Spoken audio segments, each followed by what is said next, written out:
So g'day, my name's Peter Lyndon James, founder and CEO of Shalom House, Perth, Western Australia. I'm actually the founder of Australia's largest and strictest rehabilitation centre. We fluctuate between 100 to 140 men. We currently have about 13 couples, soon to be 17 couples. We have 70 to 100 staff. And we're working at restoring the lives of men and families in our community. And we actually have 5 stages to our program. And I just want to quickly explain the 5 stages. It will be brief. Stage 1, basically we work out what we're dealing with. We don't have one program, as I mentioned. We have 140 programs. We believe that everyone's programmed differently the second you're born. You're programmed by the way your mum is your mum, your dad is your dad. You're being programmed by the way they speak and by the way they act and by the way they treat each other and the way they are in the community. You're being programmed. You're also being programmed by the schools that you go to. You're being programmed by the kids that you hang around at school, and you're also being programmed that as you live life, you will face circumstances that you did and you didn't create, and when you face those circumstances, you're going to implement patterns of behaviour, ways to communicate, ways to express how you feel, and if it works for you, it actually becomes part of who you are. We're all being programmed. You who's watching this video right now, you're actually being programmed. Now, what we do here, for example, if you've watched one of my previous videos about how do we work out a person's program, here it just shows the family structure. It shows the person. It actually shows all the unforgiveness and the bitterness and resentment and the childhood and the trauma and the stuff that they've got in their heart. It tells us all about their financial issues. It also tells us all about their general issues. It also tells us about their family structure. This is his first wife. This could be his second wife, and also has 3 children here. This is his mum, and this is his mum's mum and dad, and this is his dad, and this is my dad's mum and dad, and these are his brothers and sisters. So this is one program. What we do during Shalom, we work out firstly what each person's program is, but from the day they start coming into Shalom, we actually work at reintegrating them back into society. We detox them. And depending on the drug or the substance that they're on, we actually have to detox them. And you've got to remember that Shalom House is not a place just for people on drugs. It's a place for people on suffering with any life-controlling issue. It could be anxiety, it could be depression, it could be Asperger's, it could be I'm useless, I'm a weed, I'm no good. You could be struggling with anger even. We have a couple of fellows who are struggling with, they call it Asperger's, like an anxiety issue where they just don't fit in public. It could be a weight issue. We've got lots of blokes from all different backgrounds, even pornography and sex, and so it's not just a place for drug rehabilitation, even though the percentage here is 92% from addiction. Now, what we do, we work out what their program is from the day they come in. Our program during our working week, first thing is to detox a person. We do cold turkey detox, and we do have a doctor and a psychiatrist and teams of counsellors that come alongside them, plus all our men who's been through the program. But our working week consists of out of bed at 6:30, free time from 6:30 to 8, and we do devotions, and we actually use a book called Our Daily Bread, and we study that as a group between 8 and 9, and then from 9 to 5 we work, Monday to Thursday. And Fridays, we knock off at 3 o'clock being a Friday. We try to be kind to our fellas, but normally people in society, they actually work, and so do our fellas. And so we try to keep our program as exactly the same as what would happen if you're a normal functional member of society. We do the same here. Normal people work in the community from Monday to Friday, 9 to 5, well, hey, so do we.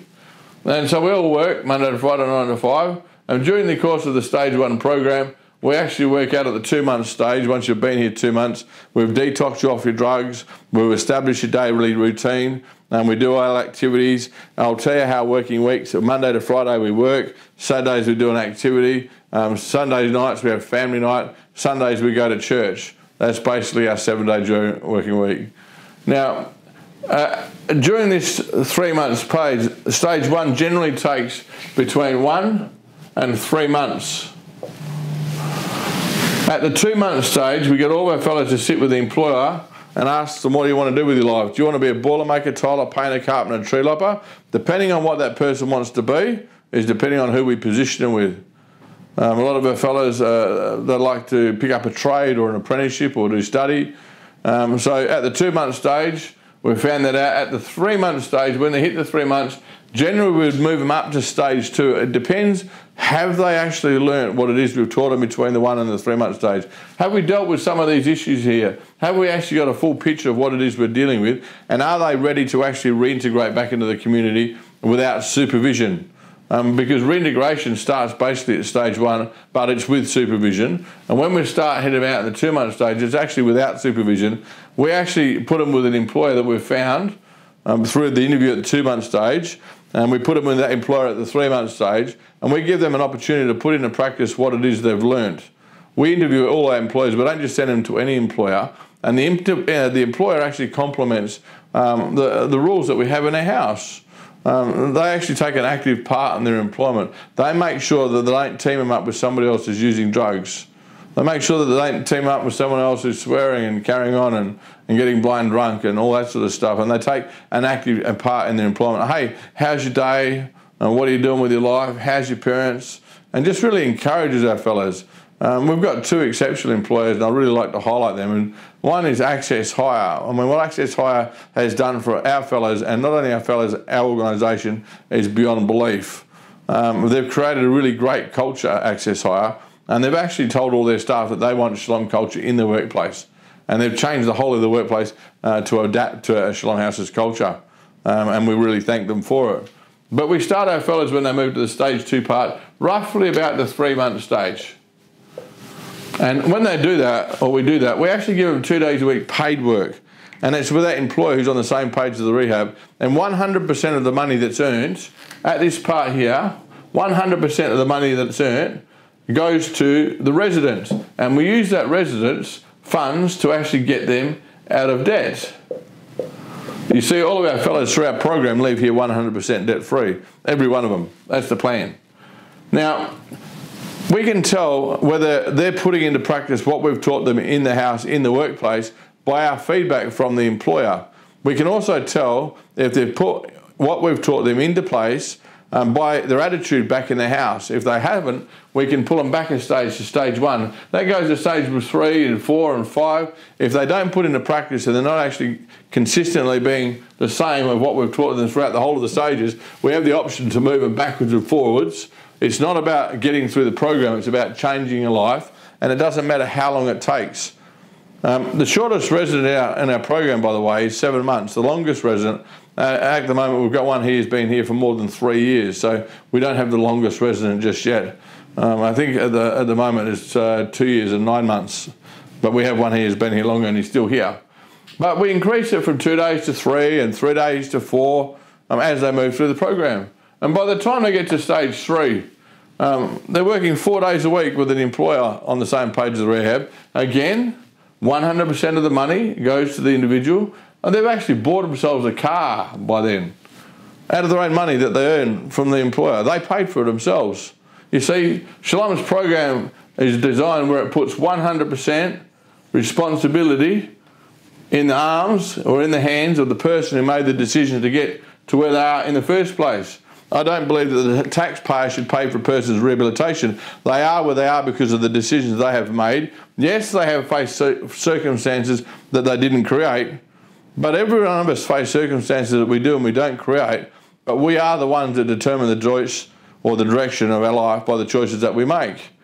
And you make a good choice, you get good fruit. You make a bad choice, you get bad fruit. And obviously our fellows have made bad choices. So we're just discipling them and coming alongside. So by the time they get to stage 3 part of the program, they're working 4 days a week, and they have a curfew time of Monday to Friday of 8:30. They've got to actually be back on site by 8:30. They're allowed to use their car. They can drive themselves to work and back home again. They can have a day off on the weekend. They go on a roster, one on, one off type thing. And they also have a phone. And what we do from the stage 3 to the stage 4 part of the program, because we've been looking after all their finances and all their general issues and been doing a lot of mediation with all the family, and a lot of this is fixed, and they've got a direction because they've been working and they're dealing with lots of hard issues, we actually want to start teaching between the 3 and the 4 how to make your own appointments, how to pay your bills, how to be responsible for money and steward it well. I mean, how to budget, how to live life, and all those sorts of things. The elementary stuff that people take for granted. That's between the stage 3 and the 4. When you hit the stage 4, and basically you're working 5 days a week or 4 days a week. I try to keep fellas back and only let them work 4 days a week until they move to stage 5. The reason being, Mondays for us is a really important day.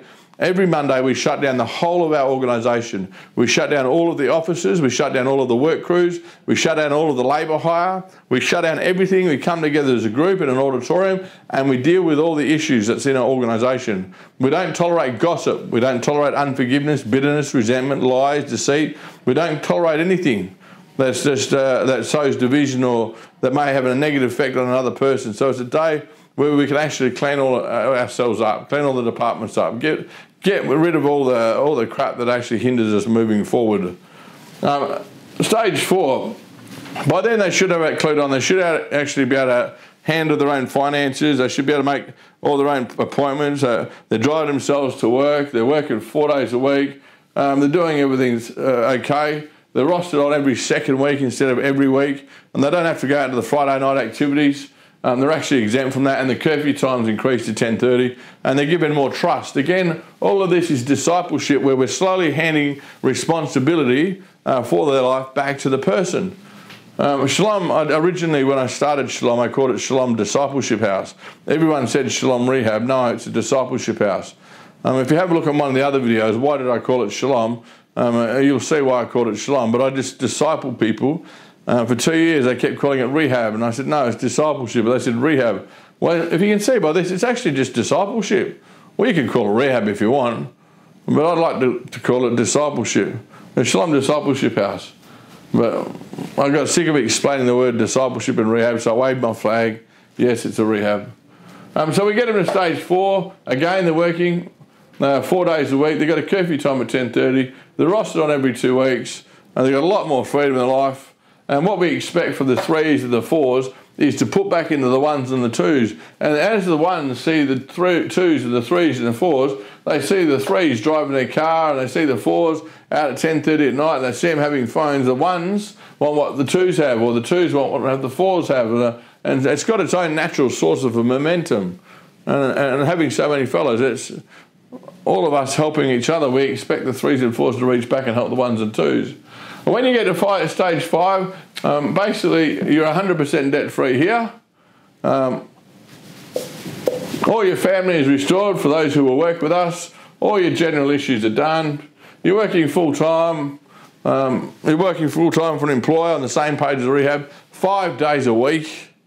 And basically you've come up with a plan. You've moved out of Shalom, and you said, Pete, I'm working here full time, I'm plugged into this church, I'm doing this, and this is what I'm planning for my life. And so basically we just let you loose. And then you're out in the community, but it gives us permission at any time to come and do a urine test and check on you. And if you're not actually doing the right thing, we'll confront you on not doing the right thing, and sometimes we'll grab you from here and we'll put you back to here or back to here. But depending on what it is that we've confronted you on, and depending on whether you've told the truth or haven't told the truth, or we've got to dig it out of you or not dig it out of you, or you might just come up to me and say, hey, Pete, I went to the pub on the weekend, I stuffed up and I had 3 beers, I want to say I'm sorry. I didn't press you for it. You come up to me of your own accord, and I thought, wow, that's well done, man. It's good. I appreciate it. Let's unpack how you got in that position. No consequence at all. I just appreciate your honesty. Because all we want here is honesty. The whole truth and nothing but the truth. Hold your head up high. Tell the whole truth and nothing but the truth. We're all going to stuff up and make mistakes. We don't want to put everyone in stage 1 all the time. We just want them to get through the program and change their life. But each person is different, and some people take longer than the next because people have been caught up in addiction for long periods of time.